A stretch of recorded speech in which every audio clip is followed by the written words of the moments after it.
Bienvenidas y bienvenidos a esta exploración en profundidad. Hoy nos sumergimos en una figura absolutamente fascinante y, bueno, sin duda, controvertida del siglo XIX, Mijaíl Bakunin. Un personaje clave, sí señor. Filósofo, revolucionario y para muchos el gran teórico del anarquismo. Para analizar su pensamiento contamos con bastante material. Tenemos detalles biográficos que parecen casi de novela, estudios filosóficos intentando desentrañar sus ideas. Y textos suyos, claro. Fragmentos de obras como Dios y el Estado, aunque quedara inacabadas, potentísima. O Estatismo y Anarquía. Nuestra meta hoy es, intentar destilar la esencia de esas ideas. ¿Qué era para él la libertad y la igualdad? ¿Por qué esa crítica tan bestia, al Estado y a la religión juntas, además? Y cómo imaginaba la revolución, claro. Hay que ver qué claves nos dan esos textos para entender por qué sigue siendo relevante hoy. Pues sí, vamos a intentar desenredar un poco esta madeja ideológica. Es intensa, ¿eh? Intensa es la palabra. Para empezar, situemos al personaje. Mijaíl Bakunin nace en 1814, muere en 1876. Y aquí la primera sorpresa, quizá para algunos. Venía de la aristocracia terrateniente rusa. Sí, de familia noble. Pero vamos, que rompió pronto con ese mundo. Totalmente. Dejó la carrera militar y se fue a Moscú a estudiar filosofía. Ahí se empapó de pensadores que le marcarían mucho, aunque luego los combatiera. Hegel, Fichte... Los idealistas alemanes, claro. Absorbió la dialéctica, pero rechazó de plano el idealismo. Y también bebió de los enciclopedistas franceses, Y trabó amistad con otros radicales rusos importantes, como Herzen y Ogarev. Claro, su amigo Herzen dijo una vez que Bakunin parecía nacido bajo la influencia de un cometa. Y es que su vida fue, tremenda. ¿En qué sentido? Pues una sucesión de conspiraciones, viajes por toda Europa, fugas, debates apasionadísimos. Tenía una energía desbordante, una impaciencia casi febril. Eso se nota hasta en cómo escribía, ¿no? Exacto. Tendía a empezar proyectos enormes, como Dios y el Estado, llenos de ideas brillantes, pero los dejaba a medias. Inconclusos. Como si la acción, la urgencia del momento, le impidiera pararse a pulir la teoría. No era un académico al uso, ni de broma. Para nada. De hecho, pasó rápido de la teoría a la acción. Se metió de lleno en las revoluciones de 1848-49. A fondo. Su papel en el levantamiento de Dresde, en Alemania, fue muy sonado. Le dio una fama enorme en toda Europa. Pero le costó caro. Carísimo. Condenado a muerte varias veces, pasó años encadenado en prisiones terribles. Sajonia, Austria, y al final en Rusia, en la fortaleza de Pedro y Pablo. Un horror. En 1857 le conmutaron la pena por exilio perpetuo en Siberia, que ya es decir. Pero Bakunin era Bakunin. Consiguió escapar en 1861, un viaje rocambolesco que lo trajo de vuelta a Europa pasando por Japón y Estados Unidos. Increíble. Vaya tela con la biografía. Pero metámonos ya en harina. El núcleo de su pensamiento. ¿Cuál era el motor, la pasión que movía a Bakunin? La libertad, sin duda alguna. Una pasión irrefrenable por la libertad absoluta. Pero ojo, y esto es clave, para él no había libertad sin igualdad. Hay una cita suya muy buena: la libertad solo es realizable en la igualdad. Sin igualdad, la libertad de unos pocos se convierte en opresión para la mayoría. Exacto. Y es fundamental entender qué libertad buscaba. No la del individuo aislado, ¿sabes? Una del liberalismo clásico que él tanto criticaba. No era eso. Para nada.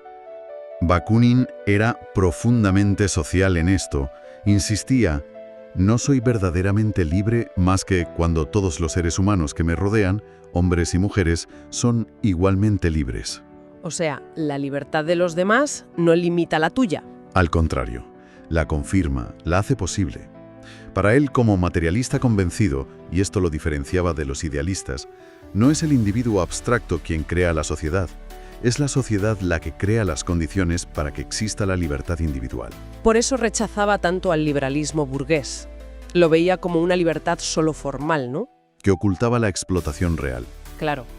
Y por otro lado, también rechazaba el socialismo de Estado, ya fuera el de Marx o cualquier otro. Temía que concentrar el poder en el Estado, aunque fuera un supuesto Estado obrero, acabaría en una nueva tiranía. Exactamente. Él buscaba una libertad que naciera orgánicamente desde abajo. desde la autoorganización de la gente, la acción directa, no una libertad dada o regulada desde arriba. Y la igualdad, económica y social, era para él la condición suprema de la libertad y de la humanidad. Así lo dijo. Vale, si la meta es libertad en igualdad, ¿cuáles eran para él los grandes obstáculos? Aquí es donde se pone implacable. Sí. Apuntaba a dos enemigos principales, el Estado y la religión. Y lo interesante es que los veía totalmente conectados, ¿verdad? No como problemas separados. Totalmente. Para Bakunin, el Estado es sencillamente el mal. Así, con todas las letras. Hombre, reconocía que quizá tuvo un papel histórico en el pasado, ¿no? Como una fase. Sí, admitía eso como un mal necesario históricamente. Pero su esencia última, decía, es la negación organizada de la libertad. Lo describía con una crudeza. Decía que nació del matrimonio de la violencia, de la rapiña, de la guerra y de la conquista con los dioses. Vaya imagen. O sea, veía al Estado como la fuerza bruta organizada y santificada por la religión. Exacto. La sanción divina de la fuerza brutal. Su naturaleza es mandar, imponerse, obligar, nunca persuadir libremente. Por lo tanto, es lo contrario a una sociedad humana basada en el acuerdo y la solidaridad. Y si el Estado es la fuerza, la religión era, para Bakunin, la justificación ideológica, ¿no? El pilar espiritual que lo sostenía. Eso es, y su crítica a la religión es demoledora, realmente virulenta. ¿Qué él le achacaba principalmente? Pues mira, sostenía que las religiones matan la razón humana, que para él era la herramienta clave para liberarse. Las acusaba de reducir a la gente a la imbecilidad, de hacer de la sumisión una virtud. También decía que deshonraban el trabajo, ¿no? Sí, lo convertían en un castigo o una señal de servidumbre en lugar de la actividad creadora que debería ser, y que pervertían la justicia, ahogaban la fraternidad, al dividir a la gente entre creyentes y no creyentes, llenando el mundo de crueldad divina. Palabras suyas. Su postura era un ateísmo militante, vamos. Absolutamente. Argumentaba que Dios no existe realmente, que es una creación de la mente humana, una proyección de nuestras propias cualidades, pero idealizadas y sobre todo invertidas, ¿sabes? ¿Cómo que invertidas? Escribió algo muy gráfico. El cielo religioso no es otra cosa que un milagro donde el hombre vuelve a encontrar su propia imagen, pero agrandada y trastocada, es decir, divinizada. Entiendo. ¿Y la conclusión era? Terrible. Cuanto más rico y glorioso hacemos a ese Dios en el cielo, más pobre y miserable se vuelve el ser humano real aquí en la tierra. Toda su filosofía antirreligiosa se puede resumir en esa frase tan famosa y tajante. Si Dios existe, el hombre es esclavo. Ahora bien, el hombre puede y debe ser libre. Por consiguiente, Dios no existe. Clarísimo. Pero fíjate, no era solo crítica directa. Lo que me llama mucho la atención es cómo usaba figuras o mitos religiosos y les daba la vuelta. Lo de Satanás, por ejemplo. Ah, sí, eso es muy provocador. Llegó a describir a Satanás como el eterno rebelde, el primer librepensador y el emancipador de los mundos. Casi nada. ¿Y eso por qué? Pues veía en el mito bíblico de la rebelión de Satanás y en la desobediencia de Adán y Eva al comer del árbol del conocimiento, un acto liberador. ¿Liberador? Sí, porque Satanás, al incitarlos a saber, los habría impulsado a desobedecer a Dios, a usar su razón, y así, a liberarse de la ignorancia y obediencia a animales que, según Bakunin, Jehová quería imponerles para mantener su poder. Es una lectura totalmente herética, claro, pero coherente con su idea de la rebeldía y la razón crítica contra cualquier autoridad impuesta. Y esto lo conectaba con su crítica a la filosofía idealista, ¿verdad? Exactamente. Criticaba a los idealistas, como a Hegel en su versión más conservadora, por creer que las ideas abstractas, o una conciencia divina, eran la verdadera realidad y la fuente de la dignidad. Bakunin decía justo lo contrario. ¿Qué decía? Que partir de Dios o de las ideas abstractas para explicar el mundo llevaba paradójicamente al materialismo más brutal en la práctica, a justificar la explotación y la esclavitud aquí y ahora. Para él, el único punto de partida válido era el ser humano, concreto, material, social. Y veía al cristianismo como el ejemplo máximo de eso.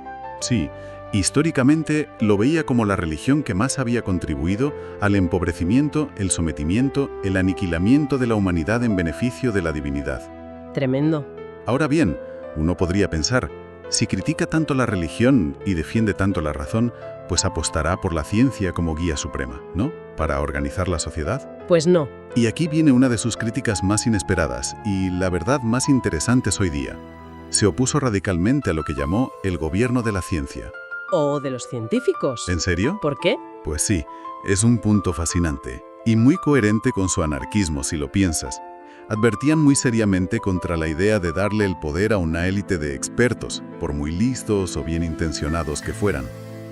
Aunque fueran los mejores científicos. Incluso una academia con los sabios más ilustres, si se le diera el poder de legislar y gobernar, crearía una monstruosidad. Daba dos razones principales. A ver, ¿cuáles? La primera tenía que ver con la ciencia misma. Decía que la ciencia humana es, por naturaleza, siempre incompleta, falible. Sabemos una parte minúscula de lo que ignoramos. Tiene lógica. Entonces, intentar meter a la fuerza la vida real de la gente, que es súper compleja y cambiante, en los esquemas rígidos de la ciencia de cada momento, sería como meterla en un lecho de Procusto. ¿Conoces el mito? Sí, el que cortaba o estiraba a la gente para que cupiera en la cama. Ese. Pues igual, acabaría mutilando la vida real. Porque, insistía, la vida es infinitamente más amplia que la ciencia. Vale, esa es una razón. ¿Y la segunda? La segunda es puramente anarquista. Se basa en su ley de la igualdad. Bakunin afirmaba, con rotundidad, es propio del privilegio y de toda posición privilegiada el matar el espíritu y el corazón de los hombres. ¡Qué fuerte! Creía que el poder corrompe siempre. Siempre. Creía firmemente que cualquier persona o grupo, por muy inteligente o moral que fuera al principio, si le dabas un poder especial sobre los demás, ya fuera político, económico o científico, se corrompería. Desarrollaría intereses propios, de casta, ¿sabes? Se volvería arrogante, despreciaría a los demás. Y los científicos en el poder no serían una excepción. Entonces, ¿qué papel le dejaba a la ciencia? Ninguno. No, en absoluto. Bakunin respetaba muchísimo a la ciencia y el conocimiento, pero su papel era iluminar, informar, dar herramientas para que la sociedad tomara sus decisiones, no dirigirla. Entiendo. Iluminar, no gobernar. Exacto. Su lema era, la vida, no la ciencia crea la vida. La acción espontánea del pueblo mismo es la única que puede crear la libertad popular. Por eso rechazaba cualquier autoridad infalible, incluso en temas técnicos. ¿Y cómo se gestionaba eso entonces? Proponía un intercambio libre de conocimientos. Claro que consultaremos al zapatero sobre zapatos o al ingeniero sobre un puente. Faltaría más. Pero la decisión final y el control siempre tenían que estar en la colectividad o en el individuo, conservando siempre el derecho a escuchar otras opiniones, a criticar, a rechazar el consejo del experto si hace falta. Nada de cheques en blanco a la autoridad científica. Queda claro que Bakunin era un demoledor de ídolos, Dios, Estado, hasta la ciencia como autoridad. Pero, ¿era solo destruir? ¿Qué proponía construir sobre esas ruinas? No era solo un nihilista, aunque a veces se le pinte así. Tenía una visión de cómo organizar una sociedad libre. Su propuesta era, radicalmente antijerárquica. Una sociedad organizada de abajo a arriba. ¿Cómo funcionaría eso? La base serían las asociaciones libres de trabajadores, tanto obreros como campesinos, y las comunas locales autogestionadas. ¿Y luego? Sí, se federarían libremente, a nivel regional, nacional y al final internacional, pero sin un poder central que mandara. La coordinación vendría del acuerdo mutuo, de la necesidad práctica, no de una ley impuesta desde arriba. Daba mucha importancia a los lazos sociales espontáneos, ¿verdad? A la solidaridad natural. Muchísima. Creía en la capacidad innata de la gente para cooperar y ayudarse, si quitabas las estructuras opresivas del Estado y del capitalismo. Hablaba de una hermandad no forzada. Y aquí hay otra diferencia con Marx, ¿no? En quien veía como protagonista de la revolución. Sí, importante. Mientras Marx se centraba sobre todo en el proletariado industrial, Bakunin tenía una visión más amplia. Veía un potencial revolucionario enorme, también en el campesinado. Que históricamente se había rebelado mucho contra el Estado. Exacto. Y también, y esto es interesante, en lo que se llamaba el Lumpenproletariat. ¿Puedes recordar qué era exactamente el Lumpenproletariat? Que igual no todo el mundo lo tiene claro. Claro, es un término que popularizó Marx, aunque Bakunin le dio otra vuelta. Se refiere a las capas más bajas y desposeídas de las ciudades, vagabundos, pequeños delincuentes, gente sin trabajo fijo, los marginados del sistema. Veía en su desesperación y en su odio al Estado y a la burguesía una fuerza revolucionaria genuina, una santa revuelta en potencia, decía. Aunque reconocía los peligros, ¿eh? Creía que la revolución debía integrar a todos los oprimidos. Y dentro de esa idea de revolución está uno de sus conceptos más polémicos, más discutidos, la dictadura invisible. Sí, suena muy contradictorio con el anarquismo. Sí, es probablemente uno de los puntos más oscuros y que más críticas le ha valido, incluso desde dentro del anarquismo. ¿En qué consistía? Hablaba de la necesidad de una colectividad revolucionaria poderosa, pero siempre invisible. O sea, una red de militantes anarquistas muy conscientes, muy dedicados, que actuarían como catalizadores de la revolución popular. Guiándola. Su función sería, digamos, orientar la energía del pueblo en una dirección antiestatal y federalista, pero sin formar nunca un gobierno, sin ocupar cargos, actuando solo mediante la influencia natural, nunca oficial. Suena delicado. Roza la manipulación, ¿no? Peligrosamente. Es una idea que choca bastante con su propio rechazo a toda autoridad y ha sido muy debatida. Una vanguardia autoerigida, en cierto modo. Un tema complejo, desde luego. Cambiando un poco de tercio, ¿qué pensaba del nacionalismo? Que era un tema potentísimo en el siglo XIX. Pues su visión del nacionalismo cambió bastante a lo largo de su vida. ¿Ah, sí? Sí. En su juventud, como muchos demócratas y socialistas de la época, defendió un tipo de nacionalismo de izquierdas, sobre todo enfocado en liberar a los pueblos eslavos que estaban oprimidos por los imperios austrohúngaro, otomano y ruso. ¿Pero luego cambió? A medida que su anarquismo maduró, su perspectiva se hizo mucho más internacionalista. Pasó a defender que la única revolución de verdad era la social y universal, que tenía que abarcar a toda la humanidad, incluyendo explícitamente África y Asia. ¿Pero abandonó del todo la idea de liberación nacional? ¿O la veía compatible? No lo abandonó del todo, pero la subordinó claramente a la revolución social. Seguía pensando que los pueblos oprimidos tenían derecho a autodeterminarse, claro, pero advertía mucho sobre un peligro. ¿Cuál? Que si la lucha nacional no iba acompañada de una transformación social profunda, abolir las clases, abolir el Estado, simplemente se cambiaría una opresión por otra. Una nueva élite nacionalista tomaría el poder, crearía su propio Estado y oprimiría a su propio pueblo. ¿Veía ese peligro tanto en los nacionalismos puros como en la estrategia marxista de tomar el Estado? Exacto. Y fue un enemigo feroz de los grandes proyectos nacionalistas expansionistas de su época. Combatió con la misma fuerza el pangermanismo, la idea de unir a los alemanes bajo Prusia, y el paneslavismo.